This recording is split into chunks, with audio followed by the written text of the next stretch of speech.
La clase de hoy trata sobre las infecciones congénitas en el recién nacido.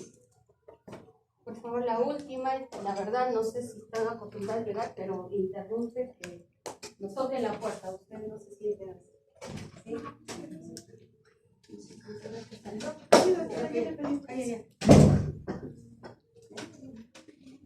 Entonces, es un tema que en realidad creo que, como ya vimos el RCU, algunas de estas patologías que puedan ser diagnosticadas en la mamá, vamos a ver al final qué clínica la puede tener.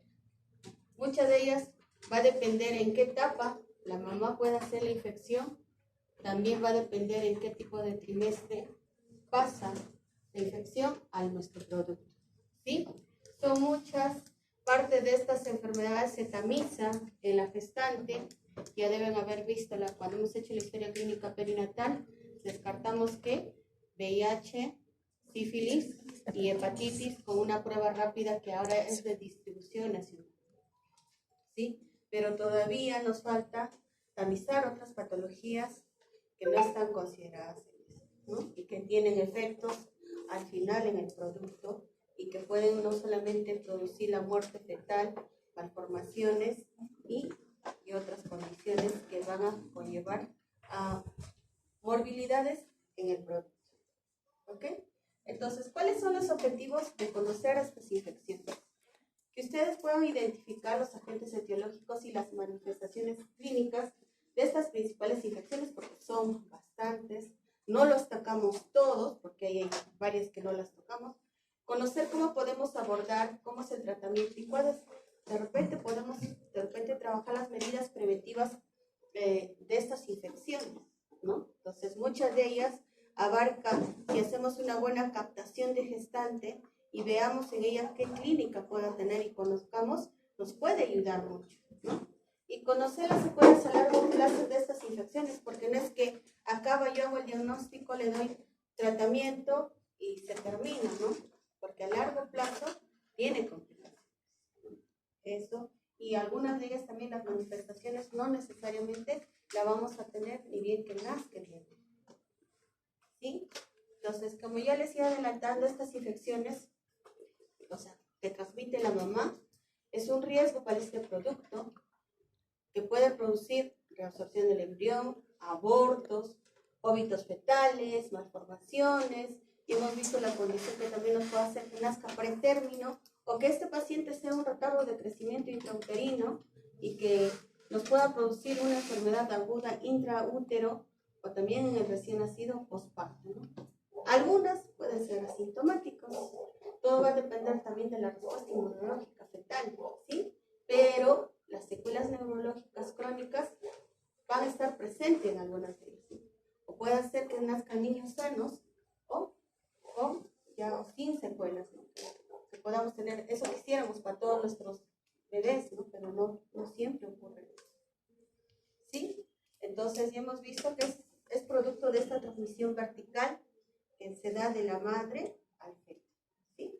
Entonces, muchas de estas infecciones congénitas, hablamos de un acrónimo que es TORCH, ¿sí? Entonces, son un conjunto de síntomas, de signos que puede presentar el recién nacido que esté afectado por esta infección, ¿no? Que sean por diversos agentes, no solamente uno, ¿no? No solamente es, o sea, viral, parasitario, hasta micóticos, que se agrupan en esta sigla, como vemos, ¿no?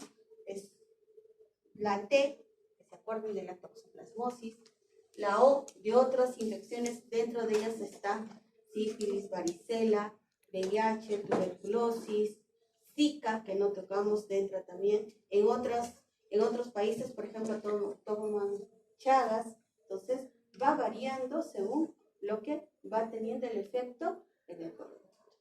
Otra de las patologías es rubiola congénita. Si bien es cierto, años anteriores estuvo más casos, pero con lo que en el sistema de vacunación hemos ido mejorando, también ya no vemos rubiola congénita. Citomegalovirus y lo que es el simple citomegalovirus. Si bien ustedes han visto ese acrónimo que va para hacer supuestamente tamizaje TORCH, no le hacemos todavía la gestante, por el alto costo que significa hacer esa prueba. ¿Sí? Entonces, ya hemos visto, este es un comparativo, ¿no? No lo vamos a tocar para que de repente nos alcance el tiempo para tocar algunos casos. Sí, esta es una infección congénita, que es transmisión intraútera. Obviamente, si es el intraútero, va a pasar por la placenta. Y entonces, la sintomatología lo puede hacer el niño al momento de nacer algunas veces, otras meses o años después, ¿no? Entonces, ya hemos visto que los agentes pueden ser diversos. Entonces, las consecuencias también de la parte introductoria ya lo hemos visto, pero va a depender de estas consecuencias cuando sucede la transmisión o la infección, el traspaso de estos agentes de la madre al producto, ¿no? Entonces, si esto ocurre antes de las 20 semanas de edad gestacional, es mucho más grave, que ocasiona hasta malformaciones en el feto, puede producir prematuridad, que sea bajo peso y alteraciones a nivel del sistema nervioso central. Por favor, ciérrame la puerta, porque no es posible que me sigan interrumpiendo. Yo creo que ella es la última, ¿cierto? Ya, por favor. Entres y cierra la puerta. Asegúralo ya. Mi carro se había malogrado y no encontraba. Porque si no, y seguimos. Y lo otro es al momento del parto, puede presentarse, si se está cercano al parto, como vamos a ver en algunos casos, porque todavía tenemos problemas con las gestantes que no se controlan, ¿cierto? Entonces, en ese momento, si nosotros no hacemos ese tamizaje con prueba rápida, hay mucho riesgo no solamente para el producto, sino para nosotros. Si sufrieras algún accidente, estamos hablando del caso de VIH, más que nada. Entonces, también ya se ha disminuido porque ya se maneja a las gestantes con tratamiento antirretroviral, ¿no? Entonces, si la infección se da antes del parto, podemos tener de repente solamente como una sepsis causada por ese agente, o ictericia, neumonía o trombocitopenia. Entonces, tenemos que estar alerta a estos signos o síntomas que pueda presentar el paciente, como ya hemos visto, para poder de repente de ahí, cuando vimos signos de alarma, es como si estuviéramos, ¿no? Ictericia, pero no tiene la condición de incompatibilidad, no hay algo que les estuviera produciendo o sea persistente, por ejemplo, podríamos estar empezando a pensar, ¿no? O la mamá o trombocitopenia, que las plaquetas estén bajas, ¿sí? Entonces, esta infección congénita, obviamente en el 70-80% pueden ser asintomáticos, y de estas, hasta nuestros niños nacen, 50-70% nacen asintomáticas. Muchas de estas son prevenibles, ¿sí? Por lo menos estas 3 patologías que se tamizan en la gestante, ya la prevenimos. Si tenemos, obviamente ya sabemos qué tipo de producto vamos a recibir si salieran estas pruebas de tamizaje positivo. O yo voy a hacer un manejo en la gestante que va a disminuir el riesgo en el producto, ¿sí? Entonces, lo otro que es importante es el diagnóstico y tratamiento precoz, en muchas de ellas, porque de repente, si yo no sospecho, no voy a hacer el diagnóstico. Y al final, de repente, de cuántos niños que tienen hipoacusia, no les hicimos el diagnóstico de citomegalovir, que es una complicación de esto, ¿sí? Entonces, prácticamente esta es la fisiopatología que sucedería con muchas de nuestras infecciones. O sea, hay una infección materna, hay una infección del torrente sanguíneo. Entonces, esta infección puede producir, o sea, hace que se infecte la placenta o no. Son 2 caminos, ¿no? Si hay infección de la placenta, puede ser con infección fetal, que va a tener efectos en su crecimiento y en la viabilidad, entonces me va a hacer que tenga síntomas. Pero también puede haber infección fetal que sea sintomático, y entonces va a tener una infección persistente y va a tener una lesión a distancia, o sea, no va a ser de forma inmediata. La vamos a poder de repente diagnosticar después, ya sea como lactante o como preescolar o ya en la etapa de repente hasta. ¿Ok? Entonces, como no ocurre, cuando no hay infección, entonces no afecta ni el crecimiento ni la viabilidad, ¿no? Entonces, eso debemos tener en cuenta porque no todo el riesgo es el 100% para todos los pacientes. Como ya les decía adelantando, hay signos que nosotros o hallazgos durante el examen físico podemos encontrar.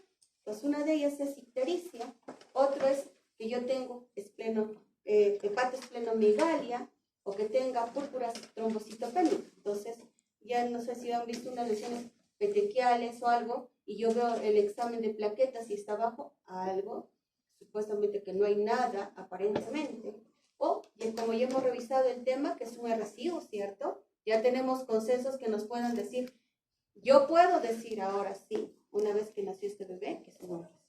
Por ese consenso, no se olvide, a ver, recordaremos, porque ya han dado examen, ¿no? ¿Cuánto digo que es un paciente RCIO cuando ya nació?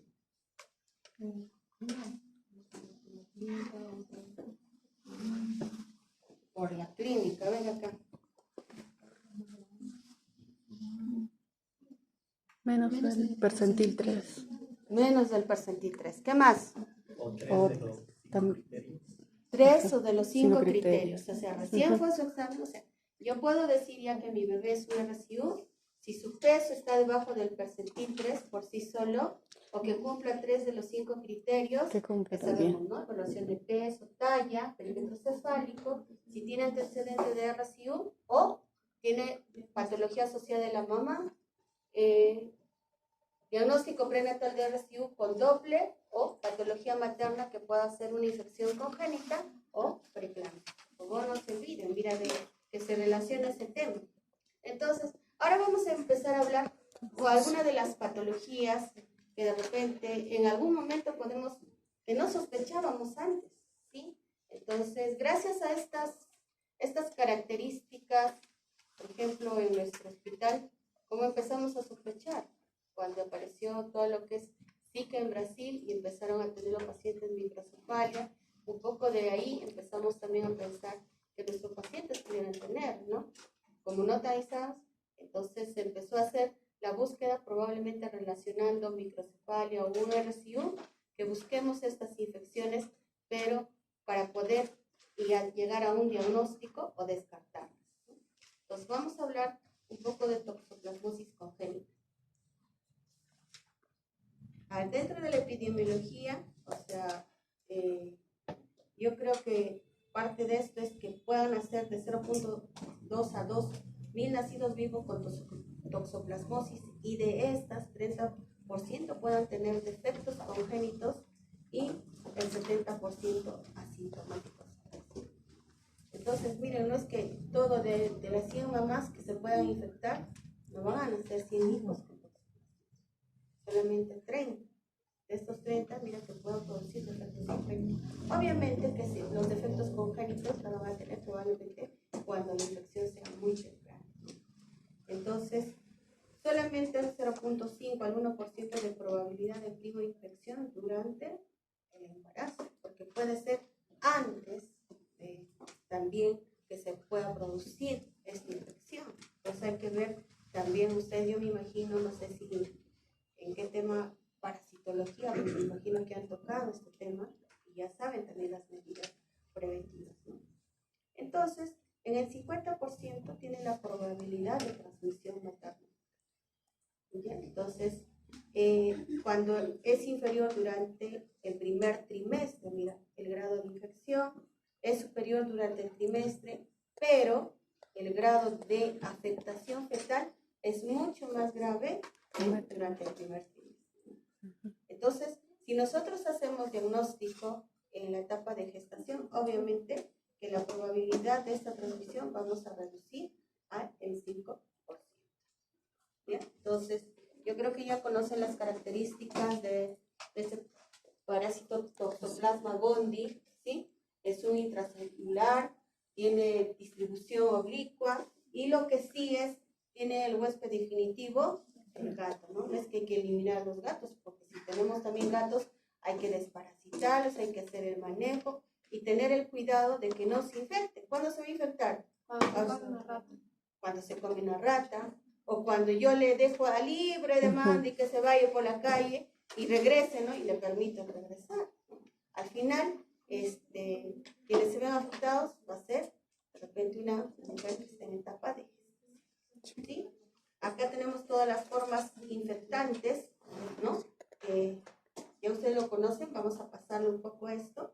Entonces, todo este es el ciclo de cómo se produce la toxoplasmosis, ¿no? Entonces, ya que el gato definitivo es el huésped definitivo, obviamente al consumir ratones o aves contagiadas es un círculo vicioso, ¿cierto? Entonces, al hacer la defecación también a la mala eliminación de las excretas de los gatos, si yo no lo hago con la higiene adecuada, por decirlo, ya puedo manipular con guantes y todo desechable, y tengo que hacer eliminación de estas, ¿no? Hasta los areneros hay que cambiarlas frecuentemente, ¿no? Para que, si es que tu gato no le haces el manejo correspondiente, ¿no? ¿Sí? Entonces, porque es las heces de estos gatos, si llegan, digamos, la eliminas a la basura llega al agua, el agua se utiliza para hacer el riego de verduras y estas, visto las diferentes formas infectantes del toxoplasma, viven mucho tiempo al aire libre, entonces, y podemos hasta consumir verduras infectadas si no lavamos bien, ¿cierto? Entonces, es la forma como nos podríamos infectar nosotros. O lo otro es que estos animales que consumimos, animales menores, ya sea cerdo, la oveja, hasta mismo la res, si consumen pastos contaminados o la comida contaminada, de igual forma nosotros podemos consumir.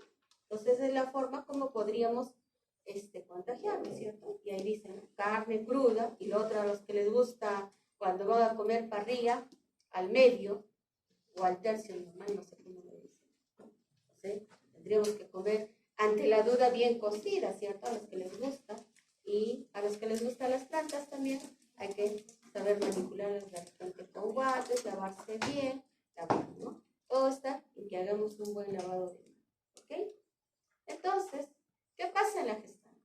Se infecta, obviamente ya hemos visto la fisiopatología, hay infección de la placenta, se replican los taquizoitos, entonces estas pasan a la circulación fetal y en el feto pueden producir septicemia fetal, producir lesión a nivel de retina, cerebro, tejido muscular, corazón, hígado, vaso, pulmón. A los que les gusta la víscera, esa es la forma que podríamos de repente infectarnos también cuando consumimos los, si es que están con parásitos. Entonces, como ven acá, o sea, si bien es cierto, ¿cómo es la transmisión? Miren.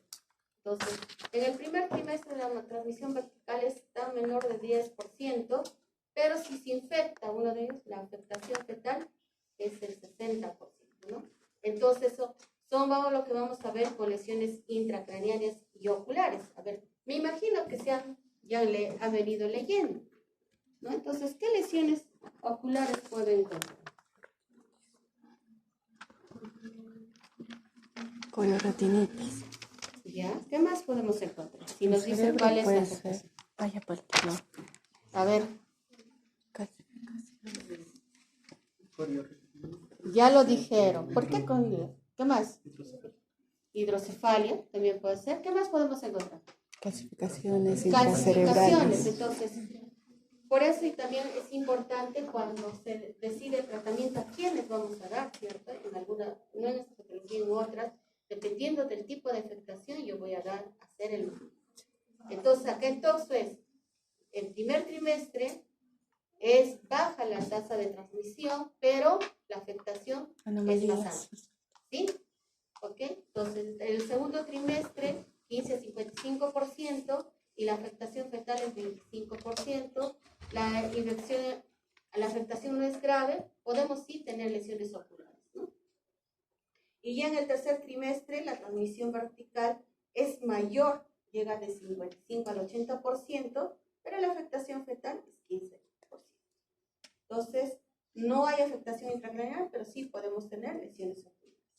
Entonces, estas tasas de transmisión, obviamente, varían en relación al flujo sanguíneo placentario, a la virulencia que tiene el núcleo toxoplasma gondii, a la capacidad inmunológica tanto de la mamá como del bebé. Entonces, obviamente, que si está con desnutrición, si está anémica, todo obviamente su capacidad inmunológica, su respuesta ante esto va a ser baja, entonces va a condicionar a que pueda haber la transmisión, ¿no? Entonces, de repente de ahí les pueda salir un trabajo. Si encontramos pacientes, ¿cómo era la mamá antes para corroborar esto? Mira cuántos trabajos puedan salir de esto. ¿Ok? Entonces, va en forma inversa. A menor edad gestacional hay menor transmisión, pero mayor. ¿Okay? Entonces, tenemos diferentes formas de presentación. Dentro de ellas tenemos la enfermedad, la neonatal, que puede presentarse en forma generalizada con compromiso del sistema nervioso central, y también podemos encontrar prematuros, ¿no? Muchos de estos prematuros, si así pensáramos, tendríamos que, cuando no encontramos la causa, que sea por preeclampsia, cuando no sea por un RTM o factor infeccioso, de repente que nos alerte esto, ¿no? Pero también podría ir ligado, aunque este bebé sea un RCU y sea prematuro sin aparentemente causa, ¿no? O un pequeño, o que tenga microcefalia. Entonces, la enfermedad que se manifiesta en los primeros 2 meses de vida. Niños que nacieron asintomáticos, pero que estas manifestaciones las tienen de forma tardiva. Se efectúa obviamente el diagnóstico meses después del nacimiento, y los signos y síntomas pueden desaparecer con el tratamiento. ¿Sí? Enfermedad que se manifiesta tarde en la vida, se diagnostica ya por secuelas o la reactivación de una infección no diagnosticada durante la infancia, se presenta generalmente con coriolatitis. No sé si cuando han llevado oftalmo han visto algún caso de un adulto con coriolatitis. Podríamos estar pensando, ¿cierto? O ya infección asintomática. El 90% de los niños infectados son clínicamente sanos y muestran un IgG persistente o creciente, ¿no? Que pueden padecer secuelas, por lo que requieren. Entonces, dentro de esta patología se habla de triada, tetrada, de Sabin. Entonces, si yo encuentro una corioretinitis, si yo encuentro hidrocefalia, si yo encuentro calcificaciones intracraneanas de forma difusa, ¿sí? Y si mi paciente convulsiona, llamo la tetrada Sabin, otros le dicen la triada sin convulsiones, y generalmente esto se encuentra en el 10% de los pacientes, y el 80% pacientes solamente desarrollan secuelas visuales o neurológicas. Acá tenemos imágenes cómo encontramos. No se olviden examinar.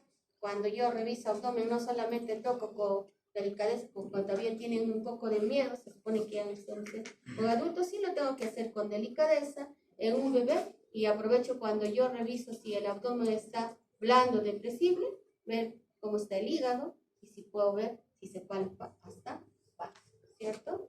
Entonces, este es un niño con microoftalmia. Acá podemos ver hidrocefalia con calcificaciones también.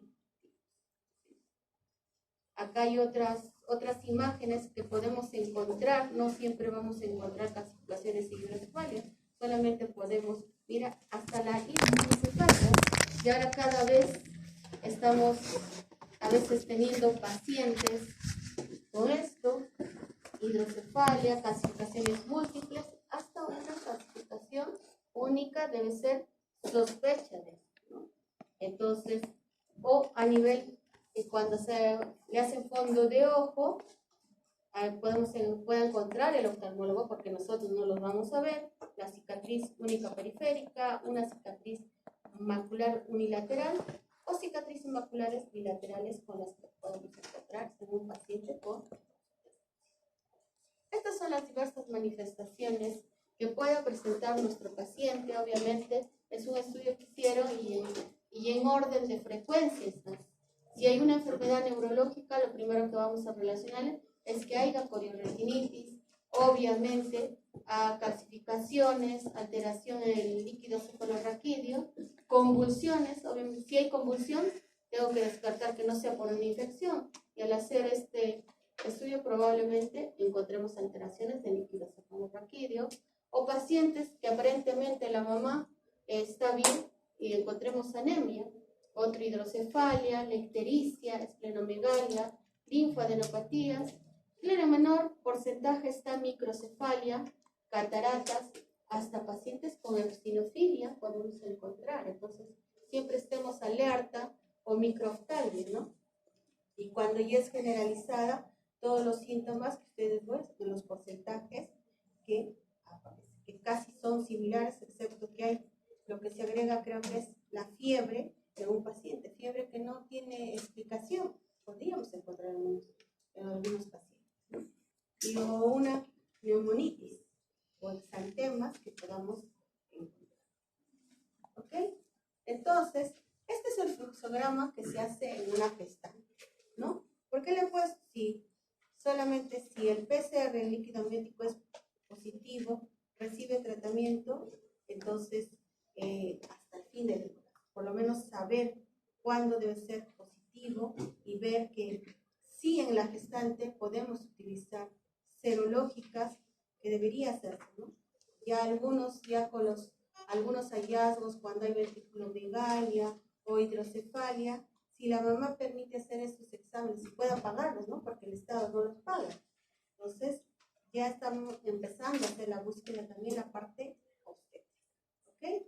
Ahora, en cambio, en el recién nacido, que tenemos sospecha por clínica, ¿no? Entonces, tenemos que, o sabemos ya que es hijo de madre que viene con serología positiva, patoxo, hay que realizar pruebas serológicas, pero al día 10 de vida por refuerzos. O sea, no lo hago ni bien que nazca.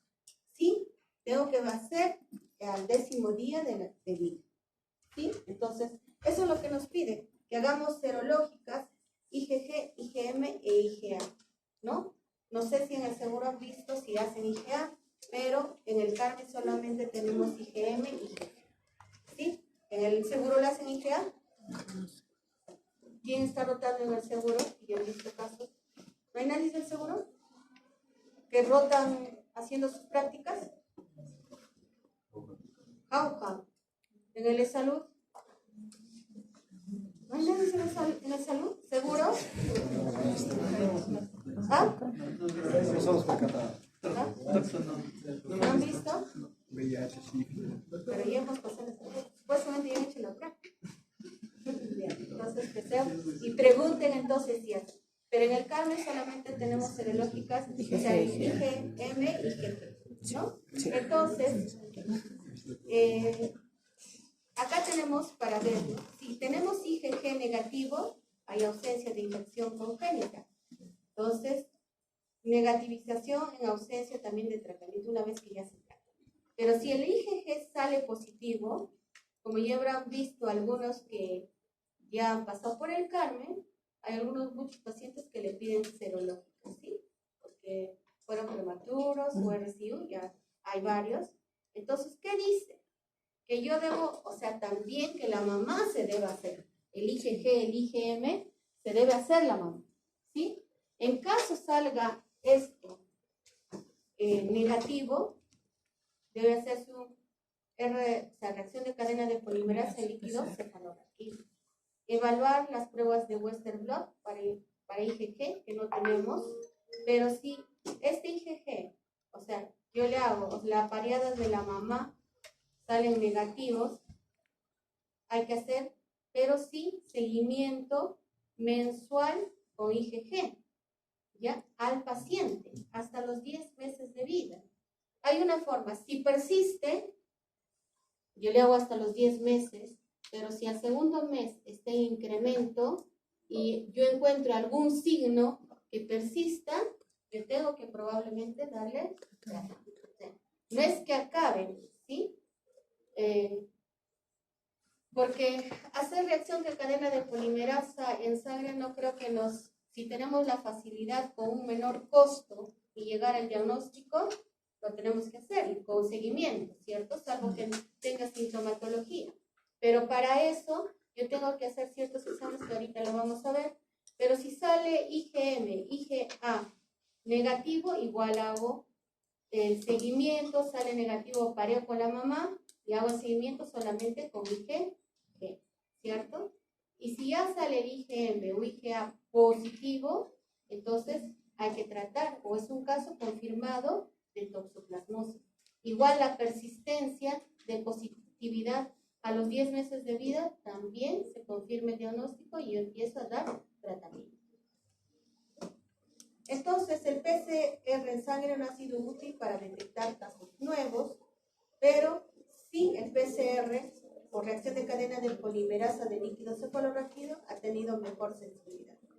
El Western blot ha demostrado ser una prueba útil para aumentar la posibilidad de diagnóstico en aquellos casos que tengan serológicas negativos o PCR negativos, ¿sí? Entonces, si yo tengo sintomatología, estoy segura, de repente podríamos tener esa posibilidad de hacerlo, ¿ok? Entonces, ¿qué estudios complementarios tenemos que pedir frente a toda la sintomatología que hemos visto? No se olviden, hemograma, y revisemos si tiene eosinofilia, trombocitopenia o anemia. Evaluación bioquímica, perfil hepático, generalmente hay que pedir fondo de ojo, la pedimos nosotros con interconsulta. Neuroimágenes que deberíamos pedir una eco cerebral o una resonancia. Si en la eco cerebral nos sale que tiene calcificaciones, tenemos que confirmar con una resonancia. Hacer tamizaje audiológico, o sea, potenciales auditivos, ¿sí? Evocados, que podríamos hacer. Entonces, si yo tengo en la clínica, por ejemplo, tengo un paciente con RSIU, aparentemente no tengo nada y tengo que hacerla, pues, pero antes de pedir esta prueba de serológicas o antes de eso tengo que yo pedir una evaluación oftalmológica, ¿sí? Y una eco transfontanelar que me va a ayudar de repente a sumar a lo que yo todo he encontrado. Todavía nosotros no hacemos tamizaje audiológico, esperemos contar con los equipos que ya vienen con el tamizaje. Neuroimágenes sí realizamos, eco cerebral o transfontanelar, y para confirmar también nos da la posibilidad de que confirmemos con una resonancia magnética. Entonces, ¿cuál es el tratamiento? El retraso definitivamente del tratamiento de la gestante conduce a una mayor afectación cerebral y ocular en el próximo. Entonces, ¿cuál es el fundamento del manejo en el neonato? Que controlemos la progresión de la enfermedad hasta que el propio sistema inmune del niño madure y controle la infección.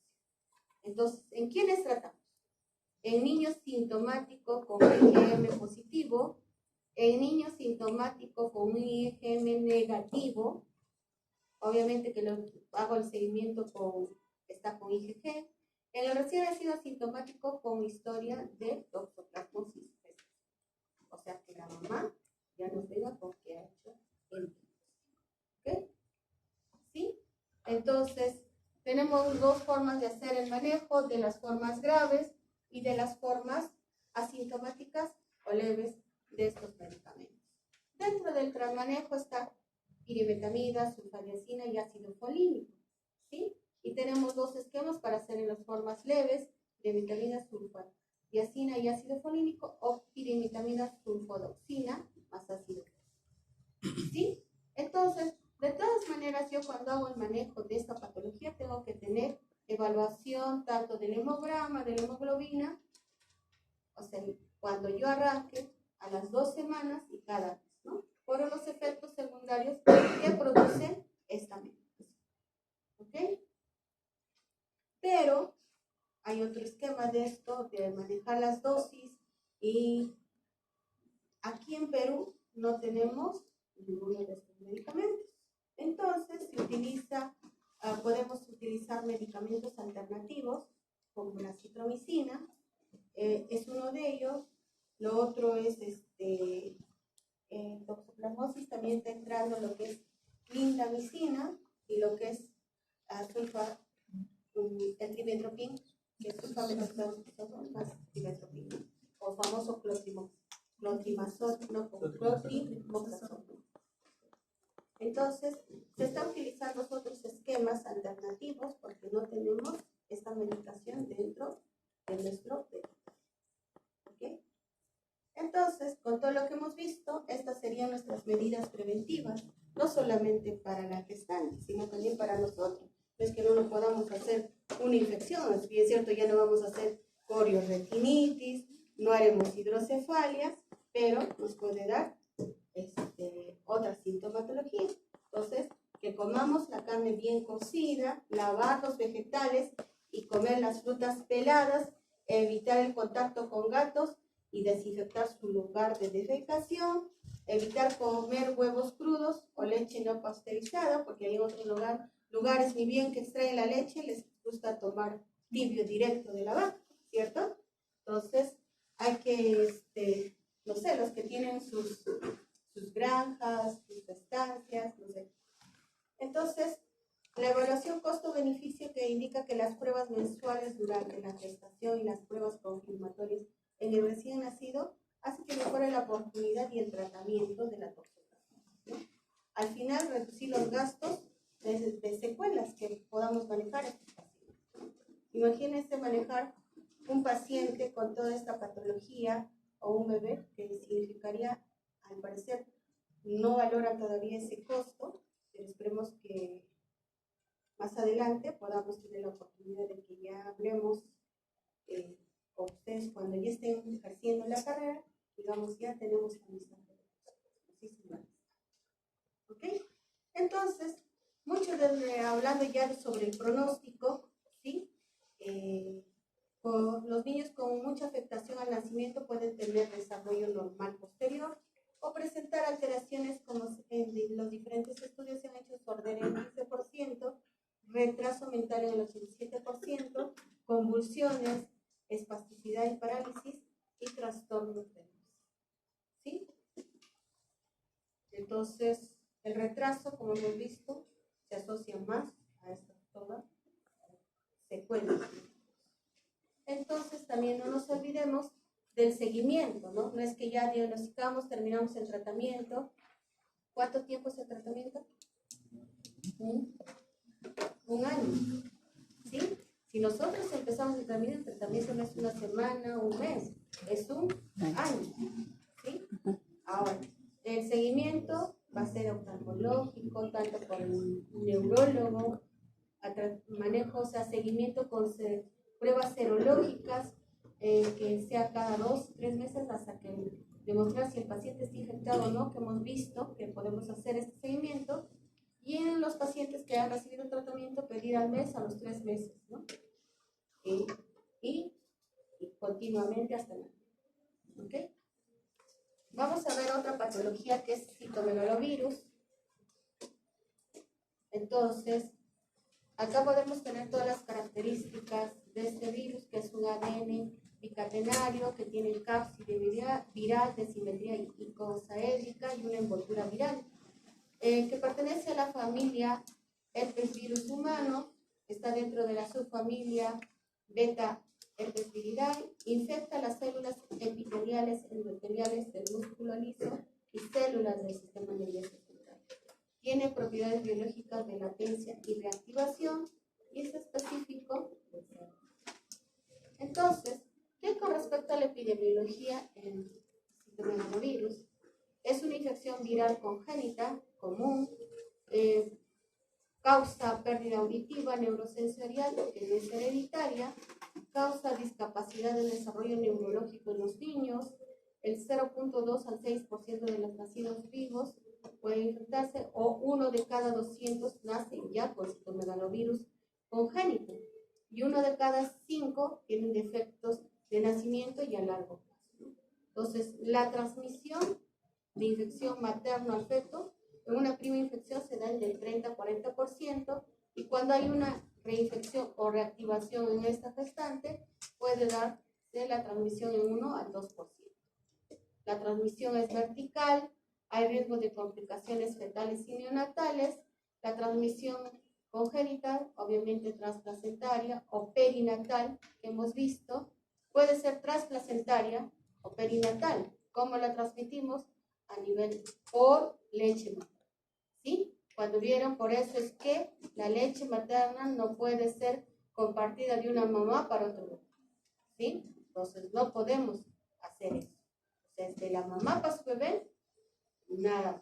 O salvo que, como en el caso del Carmen, tiene leche de banco, se pasteuriza y se supone que disminuimos esto, ¿ya? Y nosocomial, que puede ser por manejo de excretas, que te puedes contagiar, y hasta también por transmisión, por transfusión de paquete o hemoderivados. Entonces, esto es lo que ocurre en una mujer embarazada que ya hemos visto la primera infección, la infección no primaria. Cuando hay una infección fetal, va a ser que 10% solamente sean sintomáticos, 90 sintomáticos. En los sintomáticos puede producir 3 a 4% de muertes. De los que sobreviven del 96 al 97%, por lo menos 40 a 58% tienen al menos una secuela. ¿Sí? Pero tampoco los asintomáticos se liberan de las secuelas, porque mira, desde 90%, 5 al 15% al menos tienen una. ¿Sí? ¿Cuáles son los factores de riesgo? De repente veamos en nuestra historia clínica perinatal, la edad materna, que sean jóvenes, multíparas, que no tienen control prenatal, antecedentes de lesiones de enfermedades de transmisión sexual o múltiples parejas, ¿no? Como es transfusiones sanguíneas maternas, ¿sí? Entonces no nos olvidemos.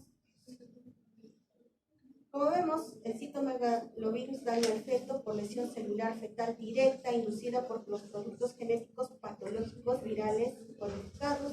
Esto van a dar una respuesta inmune materna incompleta, incapaz de controlar esta infección, y el impacto de la infección va a ser en la función.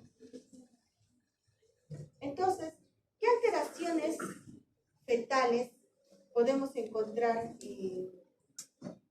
cuando el ginecólogo hace las ecografías? De ahí tiene que empezar la sospecha de que esta mamá probablemente tenga una infección por citomegalovirus. Que haya ventriculomegalia, que haya hiperecogenicidad periventricular, dilatación tri o cuatriventricular, microcefalia, ¿sí? Que el percentil cefálico esté debajo de las 2 desviaciones estándar, cisterna magna mayor de 8 milímetros, hipoplasia del vernix o proencefalia. ¿Qué alteraciones leves podemos encontrar? Ventriculomegalia, adherencias intraventriculares, calcificaciones intracerebrales, quistes ependimarios, quistes del plexo coroideo, calcificaciones de los vasos lenticuloesteados de los ganglios basales. ¿Y qué alteraciones extracerebrales podemos encontrar? Hepatomegalia, que el lóbulo derecho mida mayor de 40 milímetros. Intestino hiperecogénico, ¿sí?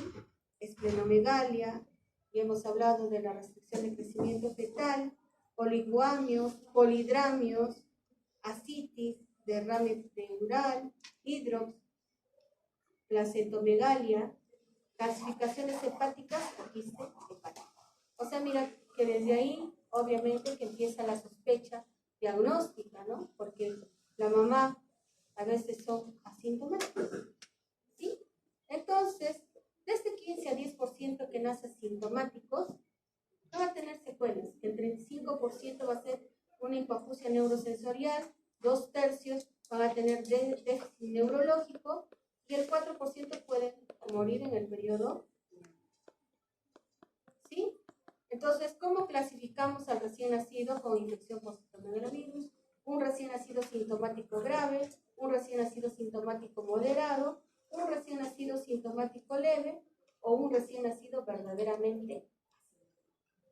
Entonces, el grave tiene compromiso del sistema nervioso central, va a haber alteraciones en este examen neurológico, podemos encontrar microcefalia, alteraciones en las neuroimágenes compatibles, pleocitosis, proteinorraquia o presencia de ADN del citomegalovirus en el líquido cefalorraquídeo, ¿no? Si es que nosotros tenemos alta sospecha y hacemos en algún momento PL, consigamos que nos hagan este examen.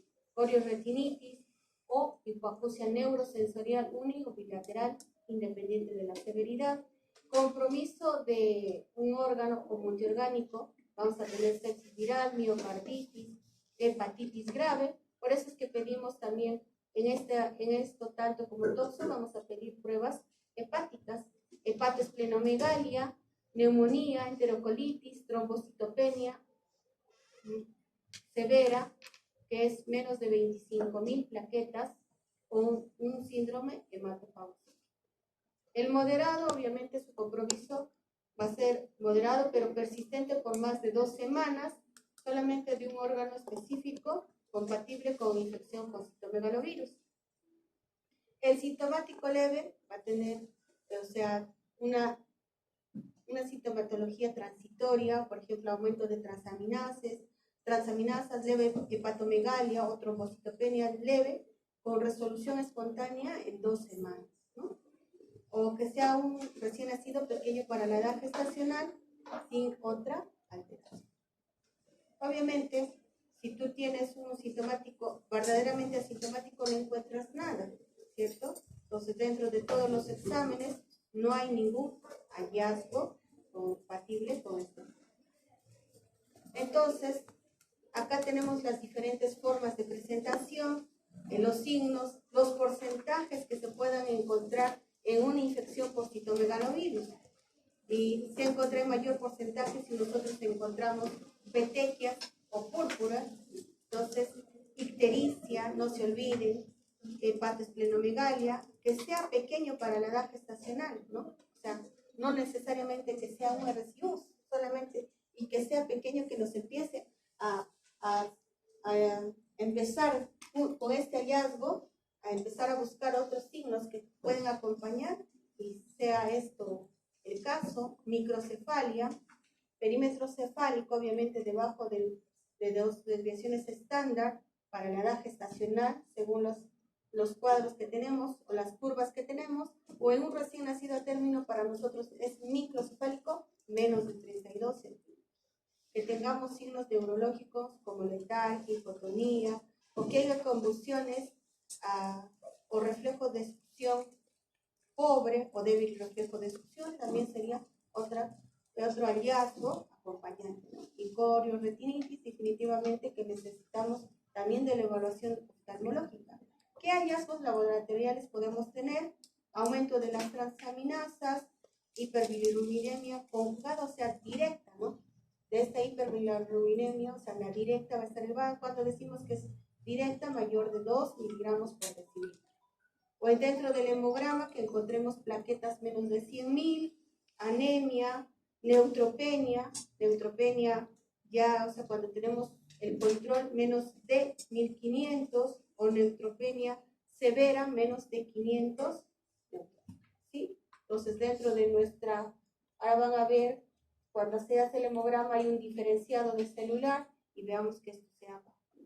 Y si hacemos estudio de líquido cefalorraquídeo, encontramos proteínas mayor de 120 miligramos por decilitro, o que al hacer el estudio encontramos una reacción de cadena de polimerasa para citomegalovirus. ¿Ok?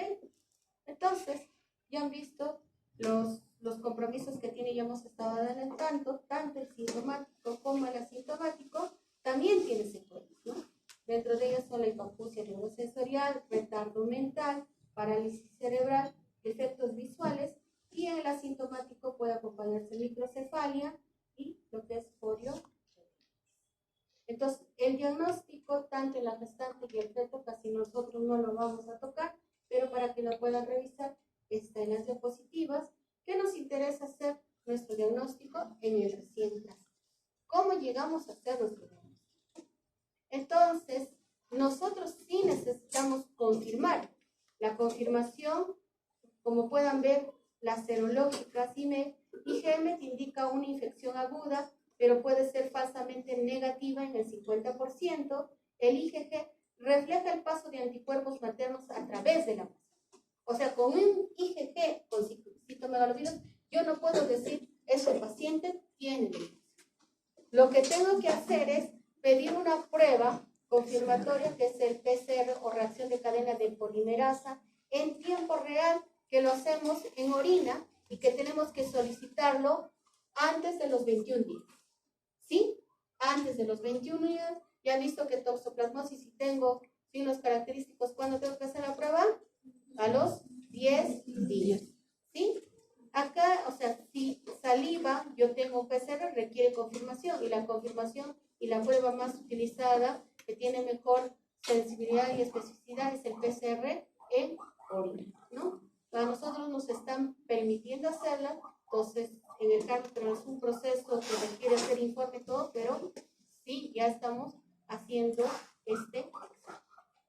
Entonces, también no se olviden de todos los exámenes complementarios que hay que pedir según todo lo que tenemos que hallar, ¿cierto? Entonces, si yo estoy buscando transaminasas que estén elevadas, tendré que pedir un perfil hepático, obviamente un hemograma para buscar plaquetopenia, las pruebas de función renal también, que es importante, evaluación oftalmológica, auditiva, una eco transfontanelar que nos dé hallazgos que podamos de repente confirmarlas con una resonancia magnética y también nos da hallazgos patológicos, ¿sí?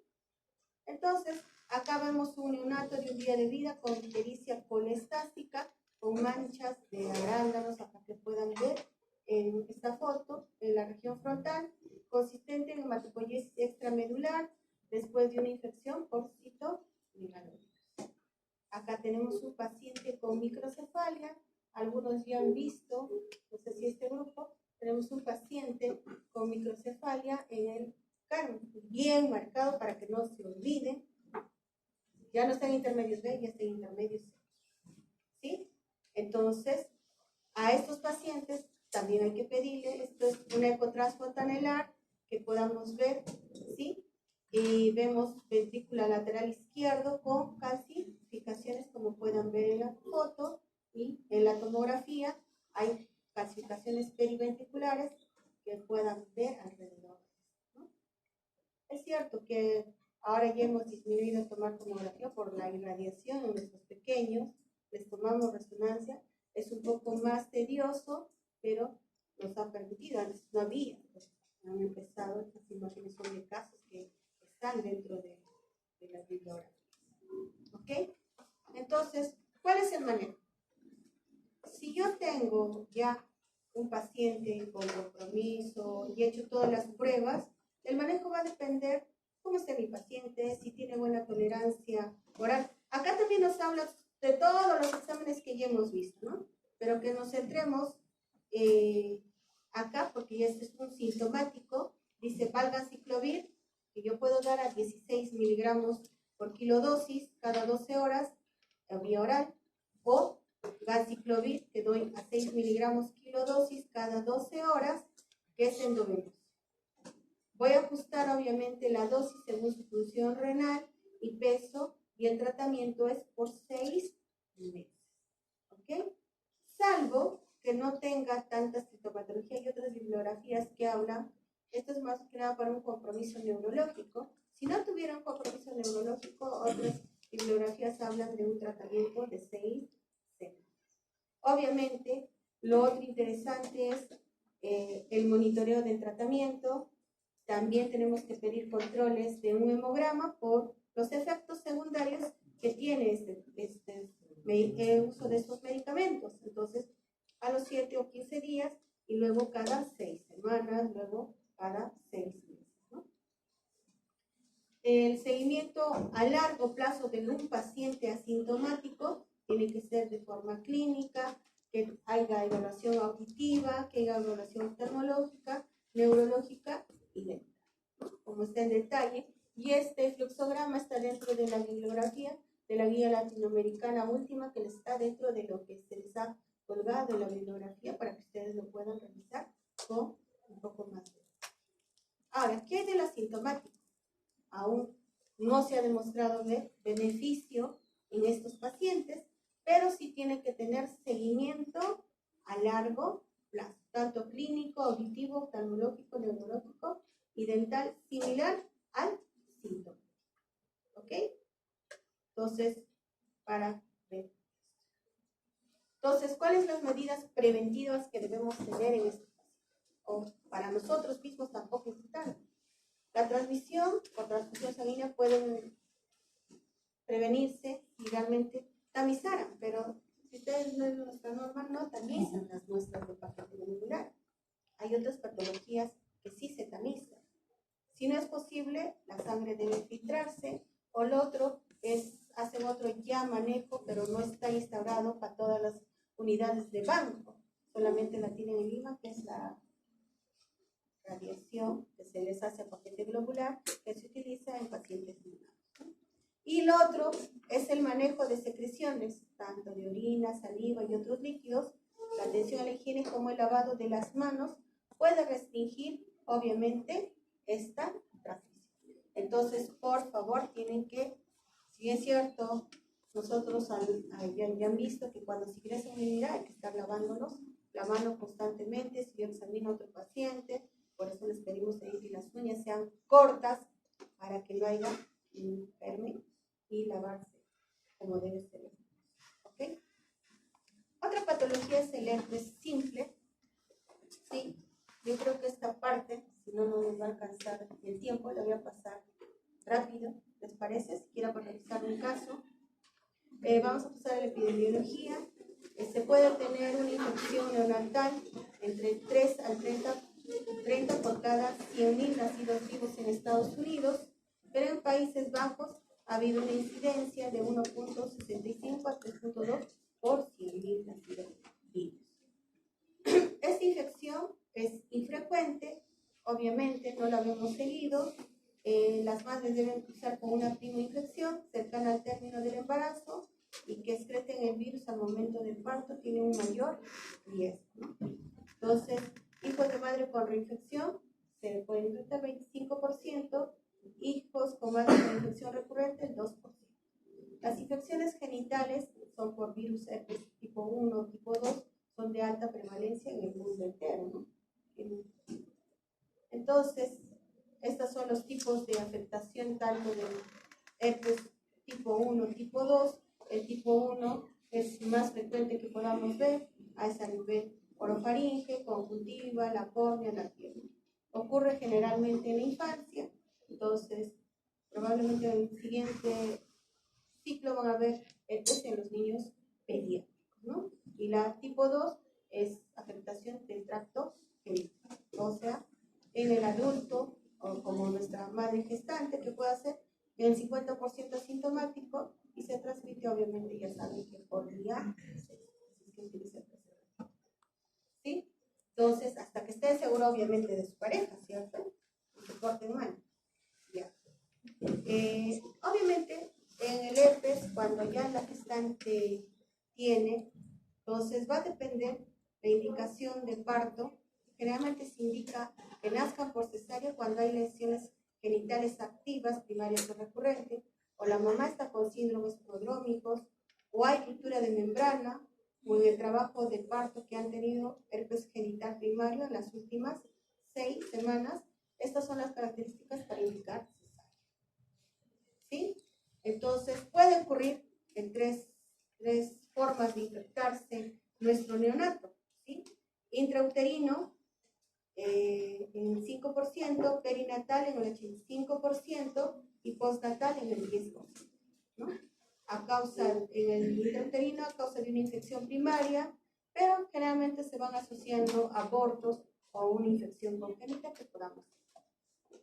Adquieren el perinatal por vía ascendente ante una ruptura de membranas ovulares o durante el parto, ¿no? Si hay esto a nivel perinatal. Postnatal desde una lesión orolabial, mamaria o en extremidades o de familiares o de personas. Por eso, si en algún momento ustedes tienen herpes labial, no dar besos a los bebés.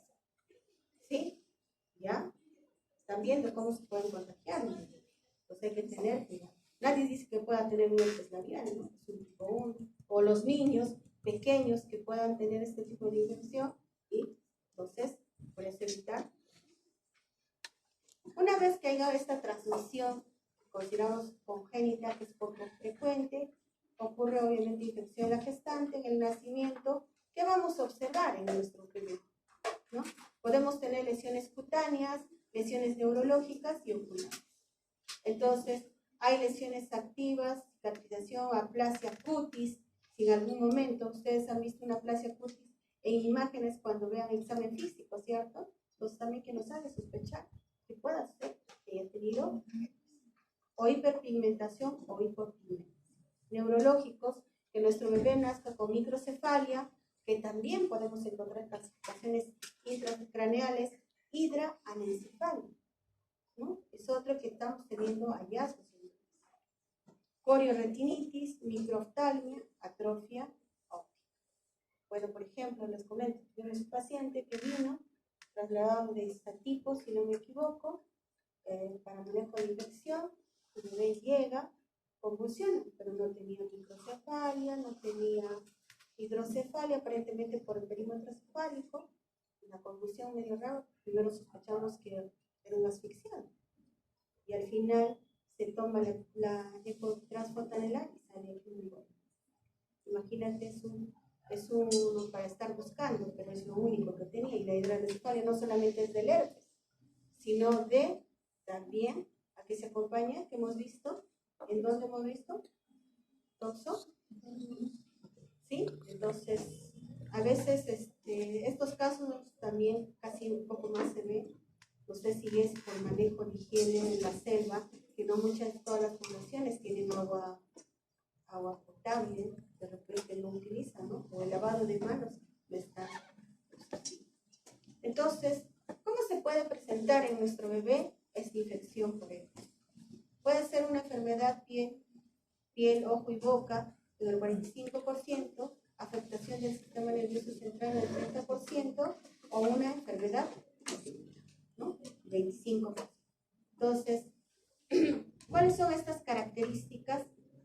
Son las que repiten lo mismo, solamente los sitios de afección. ¿Cuáles son su presentación clínica? Si es piel, ojo y boca, entonces tenemos que a los 9 meses que nazca y ya vamos a ver las lesiones. Entonces, si un bebé regresa y empieza a tener estas lesiones, aproximadamente su clínica empieza al 9º y 11º día. El 80% de los pacientes realmente cursan con lesiones vesiculares o ulceradas, o lesiones orales, úlceras, también úlceras oculares. Entonces, casi en todas estas patologías que estamos viendo hasta ahora, sí o sí tenemos que pedir evaluación oftalmológica. ¿Sí? Si tiene afectación del sistema nervioso, puede ser un poco más tardías, entre la segunda y tercera semana de vida, que se acompañen de convulsión, letargia, irritabilidad, pobre ingesta, un rash, fiebre, lesiones cutáneas que pueden estar presentes, pero el 35% no la desarrollan cuando hay una afectación del sistema nervioso. Y diseminada obviamente nos da una sintomatología más variada porque afecta no solamente el sistema nervioso central, sino hígado, pulmones, glándulas suprarrenales, con o sin lesión a nivel de piel. ¿Okay? Entonces podemos tener, igual la presentación va a ser entre el 9º y 11º. Entonces, si en un momento piel y la diseminada, empieza la sintomatología a los 9 y 11º. En cambio, la del sistema nervioso entre la segunda y tercera semana, o sea, a partir del 14º, ¿okay? O si empieza la segunda semana, primera desde el 7º día hasta así, llegando al 8º. ¿Ok? Entonces acá podemos ver imágenes de pacientes con herpes, con afectación generalmente cutánea, ¿sí? Que acá pacientes casi son pequeños, no les veo tanto, tendríamos que tener su perímetro cefálico y su edad gestacional para decir y arriesgado decir que tiene microcefalia. Acá otro bebé con lesiones térmicas, igual, ¿no? Lesiones cutáneas. Entonces, ¿qué necesitamos para hacer el diagnóstico de herpes? Necesitamos hacer PCR en estas lesiones de piel o en hisopados de mucosa, o hacer en suero o en líquido cefalorraquídeo con o sin presencia de síntomas asociados. Es muy sensible, pero un PCR negativo no elimina la posibilidad de enfermedad. ¿Qué otros exámenes debemos hacer? Un hemograma, un perfil hepático, pedir función renal, análisis obviamente citobioquímico del líquido cefalorraquídeo, y si tomamos muestras no nos olvidemos hacer cultivo, pero cuando yo pido un cultivo de líquido cefalorraquídeo y de sangre no solamente debe ser bacteriano, sino decir que alguien cultivo viral. ¿Sí? ¿Qué otros exámenes especiales? Evaluación oftalmológica, radiografía de tórax, que tienen niños con dificultad respiratoria, una ecografía abdominal, buscando signos y síntomas abdominales, en neuroimágenes, un electroencefalograma, obviamente si el paciente ha convulsionado, una ecografía transfontanelar, tomografía o resonancia. Entonces, esto es lo que se manejaría a una madre gestante dice, madre con lesiones activas en parto o cesárea, que sea dice, neonato es asintomático. Sí, si es asintomático, entonces yo tengo que hacer examen de PCR. No inicio aciclovir, pero sí busco PCR mucosas, pueden ser de ojo, de boca, del ano, del suero mismo, o sea, una reacción de cadena de polimerasa para descartar herpes simple. Si se encuentra asintomático y todos los resultados salen negativos, háganlo. Si el resultado es positivo, tengo que hacer punción lumbar y pedir nuevamente todo lo que se pide en un paciente, ¿no? Hemograma, transaminasas, función renal y perfil de coagulación, iniciar aciclovir a 60 miligramos por kilo día cada 8 días. Ahora, si el paciente dice asintomático, no, quiere decir que tiene síntomas. De igual manera, hago todo el examen de PCR, transaminasas y de inmediato inicio el antiviral. De igual manera, es 60 miligramos kilo día cada 8 días. ¿Ok? Entonces, estos resultados, si está sintomático y me sale que el resultado es negativo, hago PL, que es normal, reacción de cadena negativo, le daré transaminasas normales, ¿sí? Con completo tratamiento de 10 días. Si el resultado, obviamente, no es negativo, es positivo, entonces tengo infección. Si la infección es tipo cutánea, doy 14 días, pero si tengo afectación del sistema nervioso central, doy 21 días. Y debo repetir la PL y hacer el PCR, el líquido cefalorraquídeo, para suspender tratamiento.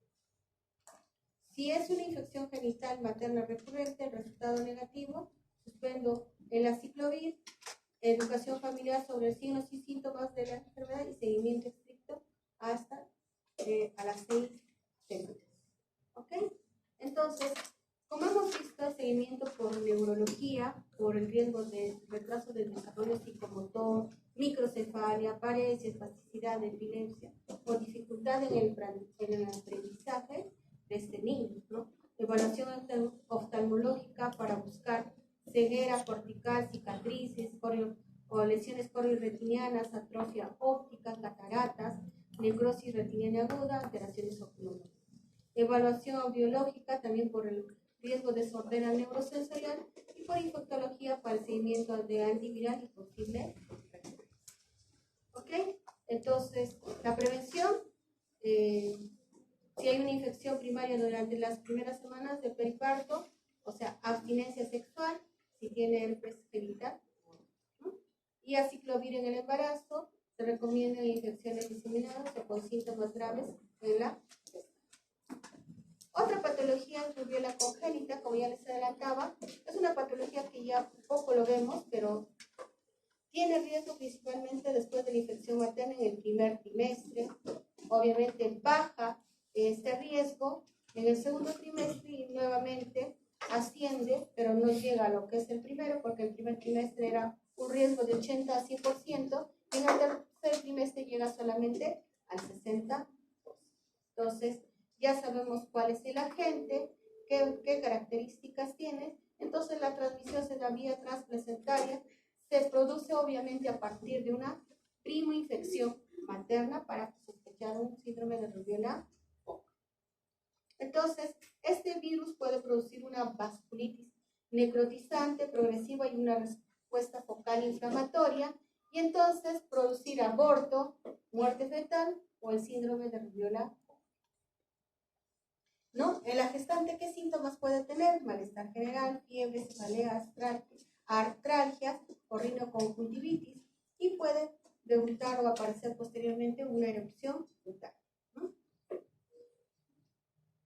¿Cuál es la clínica que podemos encontrar en nuestros pacientes? Restricción de crecimiento, lesiones óseas, neumonitis, hepatitis, anemia y trombocitopenia.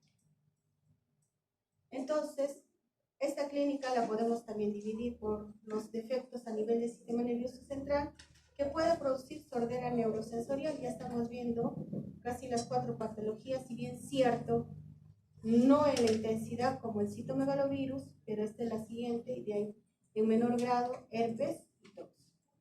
Defectos cardíacos, podemos encontrar un conducto arterioso permeable, una estenosis de la arteria pulmonar, coartación de la aorta o tetralogía de Fallot.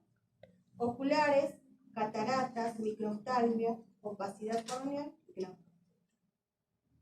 Entonces, ¿qué buscamos cuando sospechamos este síndrome de rubiola congénita? Esta triada de Gregg, o sea, cataratas. Entonces pedimos una valoración oftalmológica, a nivel cardiológico una cardiopatía congénita, como hemos visto un PCA, que de pronto que sea un recién nacido a término, no es un pretérmino, y encontramos que sobre ese corazón le hacemos un ecocardio, de repente sea el inicio para pensar en esa patología, pero también preguntemos si la mamá tiene la vacuna de CPR, ¿cierto? O de ESR, que se puso a partir, si no me equivoco, del 2005, ya son 15 años, o sea, casi las mamás en esa época ya deben tener 30 o ya yo creo que no estemos protegidos, ¿ok? Y la sordera neurosensorial, obviamente, por evaluación auditiva, si hay ese hallazgo solo que nos hace sospechar esta sordera.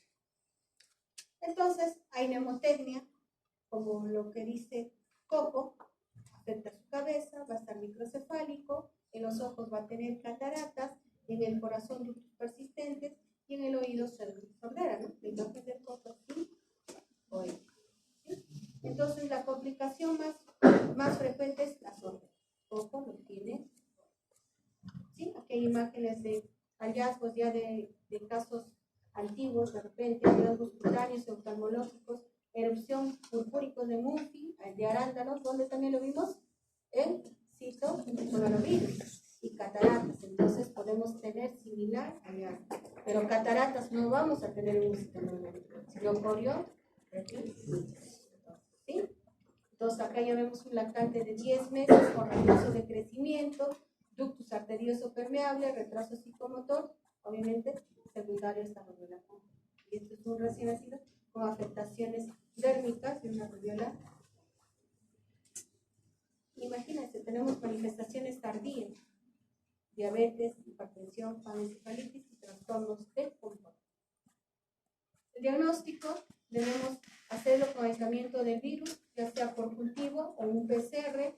El IgM positivo desde el nacimiento hasta los 3 meses, si está positivo, pero como IgM, IgG en concentraciones séricas estables o crecientes durante los primeros 7 a 11 meses de vida, ¿no?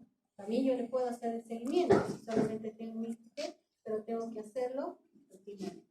El ARN puede ser detectado por reacción de cadena de transcriptasa inversa en hisopos, tanto en orina, en líquido cefalorraquídeo, en sangre y en secreción nasal. No existe terapia para la rubiola congénita y la infección ocurre antes de los 5 meses de embarazo. La terminación debe discutirse, pero las madres en Estados Unidos les permiten el aborto si tuvieran rubiola. Inmunización a todas las personas susceptibles. Esquema de vacunación, no se olviden que gracias a esta vacunación que ya es con SPR, ¿sí? ¿Ok? Entonces el manejo, no existe tratamiento, solamente hay que hacer manejo de las clínicas que podría tener y obviamente va a requerir evaluación pediátrica, cardiológica, neurológica, oftalmológica y auditiva y obviamente el cribado auditivo es fundamental dado que la intervención precoz puede mejorar la evolución de los niños con problemas de audición en el síndrome de rubiola. Sífilis congénita.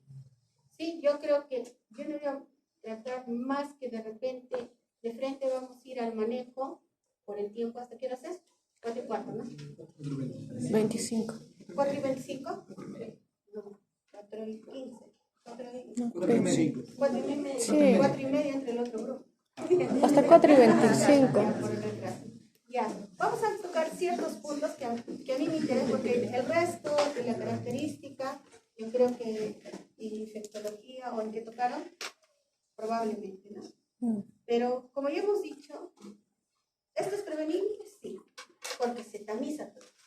Salvo que esta gestante no tenga ningún control, todavía tenemos porque no hay esa captación o porque no quiere que la familia se entere, y generalmente estas son las gestantes adolescentes, y también hay en jóvenes, y a veces son universitarios y no quieren que se entere, y supuestamente tienen el abdomen agudo, y es una embarazo, ¿no? Por eso digo, seamos responsables. Si ya estoy embarazada, me hago unas pruebas, ¿cierto? Y es gratuito si tú te haces los controles en MINSA, ¿no? Entonces, ¿cuál es el riesgo de transmisión vertical de la sífilis según el estadio de la? Si la mamá tiene una sífilis primaria o secundaria, el riesgo de transmisión es 60-90%. Si tiene una enfermedad latente temprana, 40%. Si es una enfermedad latente tardía, menos del 10%. Ahora, la probabilidad de transmisión vertical sin tratamiento oscila entre el 40 al 90%. A medida que aumenta el tiempo desde la infección primaria o secundaria y disminuye la treponemia, la posibilidad de transmisión obviamente disminuye llegando solo al 2% luego de los 4. Pero luego de los 4 años si la adquirió antes, ¿cierto? Entonces, pero para nosotros el riesgo, y generalmente casi la gran mayoría, no tiene el diagnóstico antes del embarazo, ¿sí? Entonces, este daño producido en el feto se relaciona a la capacidad de su respuesta inmune, lo que ocurre después de las 16 a 20 semanas de gestación. Obviamente ya hemos visto todo lo que pudiera producir en el feto, pero para nosotros que ya vamos a recibir en el acto, parto pretérmino, ¿sí? Y con compromiso de cutáneo, mucoso, respiratorio, renal, hepático y esplénico, pueden también tenerse al momento del nacimiento, ¿no? Entonces, ¿qué va a dar? Mire, según las estadísticas, si la embarazada no recibe tratamiento, 25% de abortos. O sea, ¿cuántos de los abortos espontáneos podrán ser causa de esto? ¿Cuántos de los óbitos fetales sin causa aparente podrán ser estos? Obviamente, es que viene la gestante sin control, ¿cierto? Porque la gestante que viene con control es mínimo, ya le han hecho un control y se repite por protocolo. Cuando tiene mayor de 3 meses, volvemos a repetir, porque puede estar en su periodo de ventana para el VIH, ¿cierto? Entonces, el 50%, 40% nacen con sífilis congénita, sintomática, y el 60% son asintomáticos. Pero si nuestra gestante recibe tratamiento adecuado antes de las 16 a 20 semanas, el 100% de nuestros recién nacidos nace. Entonces tenemos que estar alerta. Cuando nosotros revisemos una historia, no es que ya recibió tratamiento, pero cuándo fue diagnosticado, a las cuántas semanas. Entonces, recordemos este dato. Si recibió tratamiento antes de las 20 semanas, podríamos estar tranquilos, ¿cierto? Pero si fue después de esto, todavía no podemos decir que el producto no va a tener manifestaciones. Entonces, ya hemos visto, miren, 40% de estos embarazos terminan en muerte fatal perinatal. Entonces, y el 50% que sobrevive tiene déficit significativo a nivel físico de desarrollo y neurociencia. Entonces, ¿qué es de la sífilis congénita? Podemos tener de forma su manifestación precoz, que la consideramos menos de 2 años, y también de forma tardía, ¿no? De repente nació asintomático, o no, la mamá nos hizo controles, que todavía podemos encontrar en zonas rurales. Quizás yo creo que ya en la ciudad no, porque todo ya está sistematizado, hasta los certificados, si no, no te dan, ¿cierto? Entonces ya, y la precoz puede ser multisistémica, sintomática o así. ¿Qué características tiene si viene como multisintomática? Es un recién nacido gravemente enfermo, séptico, puedes tener, otra vuelta nos aparece este término de RCU, hepatosplenomegalia, que tenga compromiso del sistema nervioso central, hepatitis, pancreatitis, neumonía alba, glomerulonefritis, osteocondritis, porioretinitis, ensalpimiento, veitis y lesiones. Yo la verdad una sola vez he visto hasta ahora con lesiones, que es así desfacelándose, es un bebé a término, manos. de ahí ya no he visto más. ¿Sí? Similares a esto, un poco más, que podamos ver estas características, ¿no? El término que se despliega no es lo mismo, que se tiene más bien, pero no es eso. ¿Sí? ¿Qué vemos acá? Es un paciente con ¿qué vemos acá? Un paciente con sífilis que tiene una neumonía. ¿Sí? Entonces, yo creo que ya no veamos, con todo lo que ya se hace las medidas preventivas, probablemente cada vez vamos a ver menos. Eso es lo que buscamos, ¿cierto? Una ola sintomática, entonces puede tener manifestaciones en los primeros 6 meses de vida, que todavía lesiones de piel, mucosas, alteraciones óseas, síndrome nefrótico, hepatitis, hemoglobinuria paroxística nocturna y poliadenocarditis. Tuvimos un caso, una mamá que no tenía controles, le hicimos las pruebas y se negó rotundamente a hospitalizar al bebé para tratar. Regresó por ictericia persistente y hepatitis. Así que tuvo que hospitalizarse y recibir el tratamiento. Y las asintomáticas, que es la más frecuente, con serológicas treponémicas no es reactiva en similar o menor dilución a la observada a la mamá, incluso puede ser no reactiva. Infección materna ocurrió muy cercano al parto. El diagnóstico se debe establecer con los antecedentes epidemiológicos y serológicos de la mamá. El 60% de los recién nacidos infectados nacen asintomáticos. Si no se tratan, desarrollan la enfermedad en las siguientes 3 o 8 semanas de vida. ¿Okay? No tendrán toda la afectación que produce una asintomática, pero hay algo. ¿Sí? ¿Y cómo hacemos el diagnóstico? El diagnóstico, obviamente, la gestante ya no es una prueba no treponémica. En nuestro paciente, la prueba más económica es pedir una prueba no treponémica, que es el BDRL o el RP, ¿no? Pero que la pedíamos de forma cuantificada, que nos dan en unidades diarias. ¿Sí? Y comparamos la prueba del bebé con de la mamá. Entonces, frente a esta duda, porque a veces la tarjeta dice recibió tratamiento, pero no nos dan fecha, salvo que el manejo haya sido en el hospital. Sí tenemos pruebas confirmatorias, que es el FTA, pero no la realizamos, salvo que sea en la distancia, ¿no? Entonces, estas pruebas, como dicen, ¿no? Cuando es un caso sintomático en la que las serológicas en recién nacido se encuentran 2 o más diluciones sobre la matriz en el momento del parto. ¿Sí? Entonces, utilizamos esto y la clínica, y según nuestro, obviamente también si tienes sintomatología neurológica, no nos olvidemos, no solamente sintomatología neurológica, si los valores son 2 veces más o 4 veces más, según lo que dice, yo tengo, sí o sí, tengo que hacer una punción lumbar a este bebé para descartar neurosífilis. No es que, no, si salga alto y no tiene sintomatología, no. A todo paciente que ya tiene estas pruebas, sí o sí hay que hacerle PEG. Entonces, ¿cuándo nos dicen que es una neurosífilis? O sea, para descartar que sea una neurosífilis. Si el recuento de células es mayor de 25 leucocitos por milímetro cúbico, si las proteínas son mayores de 100 miligramos por decilitro. Y obviamente el DDR o el RR sale reactivo. ¿Ok? Entonces, estos son los fluxogramas que utilizamos para nuestro estudio. Entonces, ¿en qué nos basamos? Si la gestante o madre fue tratada o no fue. Si no fue tratada o con tratamiento incompleto, inadecuado, imagínense, dice, no, recibe una sola dosis. O no se tiene confianza de que haya recibido. O no fue tratada, le diagnosticamos en el momento del trabajo de parto. Y observamos si hay alteraciones clínicas, radiológicas, hematológicas, estudio de líquido cefalorraquídeo anormal y el RPR está reactivo o no reactivo, hay que tratar con penicilina G, sódica, 50.000 unidades, endovenoso, o sea, kilodosis cada 12 horas en los primeros 7 días.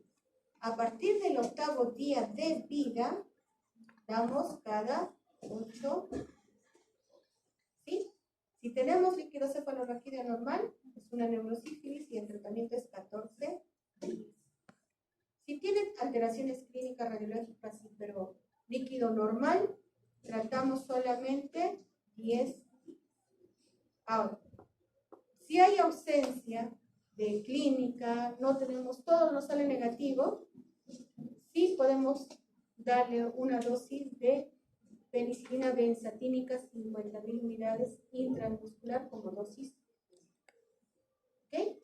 Entonces, este es nuestro esquema, esto está normado según la norma técnica del manejo de sífilis en el paciente. ¿Y cuál es el otro esquema? Madre con sífilis, con tratamiento completo, adecuado, pero se evalúa igual el RPR en el recién nacido. Sale reactivo y mayor a 2 veces el título de la mamá, entonces hacemos el manejo anterior. Si sale no reactivo o menor a 2 diluciones de la mamá, entonces podemos tratar con penicilina benzatínica 50.000 unidades como única. ¿Okay? Entonces, no se olviden del seguimiento, no solamente debe acabar con que al bebé yo lo maneje el tratamiento. Obviamente es en hospitalización porque el tratamiento es endovenoso, no es vía oral, se tiene que hospitalizar. Pero una vez dado de alta debemos considerar que es un niño de alto riesgo, hay que hacer evaluación, seguimiento serológico, tanto si haya reiniciado tratamiento, para ver que haya bajado, evaluación oftalmológica, neurológica y auditiva de forma semestral a estos pacientes, ¿no? Y en neurosífilis sí se recomienda hacer nuevamente un estudio de líquido cefalorraquídeo a los 6 meses o hasta lograr valores y hacer pruebas no treponémicas al primer, tercer, a los 6 y a los 12 meses. Si en algún momento sale negativo, debemos interrumpir ya el seguimiento de esto. ¿Ok? No nos olvidemos de ese seguimiento. Y por último, el hijo de madre con VIH, ¿no? Entonces, es un niño expuesto al VIH, ¿no? No es que sea un... Y en todo recién nacido que nació de esta mamá con infección. Sabemos que el VIH es un virus ARN que pertenece a la familia Retroviridae. La transmisión es vertical, que puede ser durante el embarazo, parto y lactancia. Entonces, pero esta transmisión perinatal se ha reducido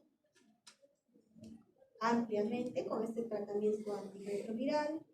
No hay manifestaciones clínicas en estos pacientes, no hemos tenido, salvo un caso que era una gestante sin controles, cuando las características de la gestante ya nos decían que estaba en estadio SIDA, el bebé nació pretérmino, obviamente la respuesta pretérmino y desenlace era lo esperado, ¿no? Fallecieron ambos, la mamá estaba bien estadio, sin tratamiento, lamentablemente. De ahí casi todos los pacientes que hemos visto nacen bien, solamente son hijos que están expuestos, obviamente, al VIH.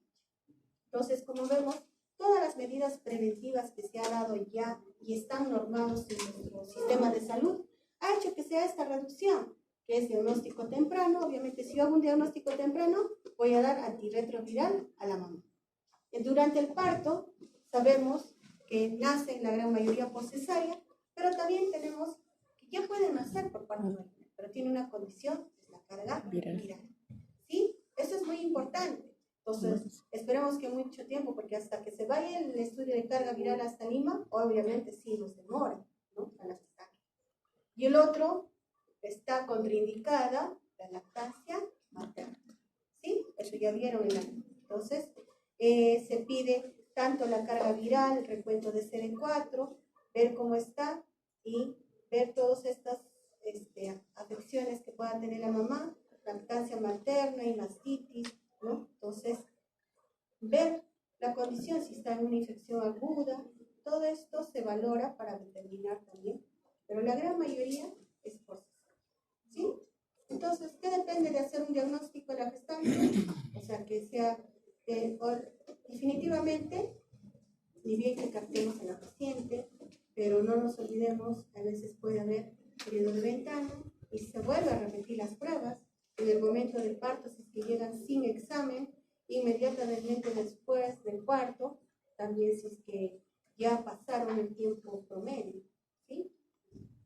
Entonces, todos estos son el manejo según los escenarios y la gestante, ¿sí? Entonces, lo que nos interesa es el modo de parto, obviamente. Si indica cesárea electiva, se debe administrar sidobrudina, endovenoso, pinzar el cordón sin ordeñar, ¿sí?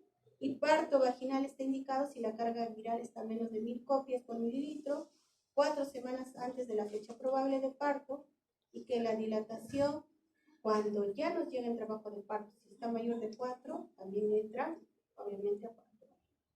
Y membranas amnióticas, ¿no? Ya nos indica. Estas son las condiciones que un poco ya cambiaron, pero la gran mayoría llega sin trabajo de parto y se prepara ya para la cesárea. ¿Cuál es el manejo de estos bebés? En el escenario tipo 1 y tipo 2, que son gestantes con VIH diagnosticado durante la atención prenatal o con diagnóstico previo que no recibía tratamiento. Gestante con VIH que estuvo recibiendo tratamiento antirretroviral antes de su embarazo. En estos dos escenarios, obviamente, se baña el bebé, ¿sí? Con agua temperada y jabón, el secado con toalla suave para evitar laceraciones. Si requiere, se aspiran las secreciones, evitando, obviamente, introducir trauma. Está contraindicada la lactancia y se indicará sucedáneo de leche materna, que está contemplado dentro del programa para estos bebés. El Estado les provee estos sucedáneos de leche materna. Y este es el manejo que se maneja en estos niños expuestos. Ya viene mucho más. Antes era una sola dosis, ahora está dividido. Si es mayor de 35 semanas, pues está dentro de las 30 a 35 semanas, y menos de 30 semanas la dosis va a cambiar. ¿Ya? Entonces, lo que sí debemos recordar que el inicio de tratamiento debe ser dentro de las primeras 6 horas de vida, máximo nuestras primeras 24 horas. Entonces, en estos pacientes solamente sidobrudina, ¿sí? Si la carga viral de la gestante era mayor, 4 semanas antes del parto, la profilaxis antirretroviral en el recién nacido se realizará de acuerdo al escenario 3, o sea, cambiamos, ¿sí? Si era menos de 1000, obviamente es este mismo escenario, ¿cierto? Pero si hay carga viral y es mayor de 1000, entra al escenario 3, es el otro capítulo de cambio. Ahora, en el escenario 3 definitivamente es una gestante que se capta en el momento del parto, ¿sí? Entonces no tiene diagnóstico anterior. De igual forma, todo el manejo similar al bebé. Lo que cambia es el manejo de la profilaxis de los antirretrovirales. Se utiliza sidobrudina, ya hemos visto las dosis según la edad gestacional, la mibudina y nevirapina, ¿sí? Entonces la mibudina sí son 6 semanas y la nevirapina se da solamente, son 3 dosis al momento de nacimiento, al tercer y al séptimo. Debe ser de igual manera el inicio a las 6 primeras horas de vida, máximo de 24 horas. En caso que la prueba confirmatoria de la madre es negativa, se iniciará la lactancia. Porque podemos tener un falso positivo, ¿cierto? Entonces, cuando se tiene un VIH positivo, se manda pruebas positivas, ¿ok? Entonces, pero en los otros escenarios es 4 semanas, ¿sí? Escenario 1 y 2, 4 semanas no se olviden y solamente sidobrudina. En el escenario 3 son 6 semanas y son 3 antirretrovirales, ¿ok? Sidobrudina y gavidudina solo 6 meses, 6 semanas diré, y la nevirapina solamente son 3, ¿ok? Entonces, de igual forma, no solamente queda de repente dar esta profilaxis para este bebé, sino que también tenemos que hacer el seguimiento para ver si confirmamos o no confirmamos si el paciente se puede hacer VIH. Entonces se pide una prueba de PCR al primer y al tercer mes de vida, evaluación por el médico pediatra, y en todo niño expuesto, si la prueba es negativa, se da de alta del seguro, ¿no? Entonces acá están las pruebas que se piden. Si te sale en el primer mes positivo, repites a los 3 meses y sale positivo, es un niño con VIH positivo. sale positivo y la siguiente sale negativo, está indeterminado, nuevamente pido los 4 meses. Si sale positivo, si sale negativo, pido al mes, a los 3 meses, niño negativo, entonces también es un niño con VIH. ¿Ok? Eso es lo que... Y yo creo que acá está el resumen de todas las manifestaciones que pudieran compartir muchas de estas patologías que vemos, ¿no? Pero de repente las más comunes que hemos visto podamos empezarlas a buscar, ¿no? Entonces ahí está el RSIU, microcefalia, que no pide examen, y podemos ahondar o ampliar la historia clínica de la mamá y verla, ¿no? No sé si hay alguna pregunta o algo. Todo está claro. ¿Todo está claro?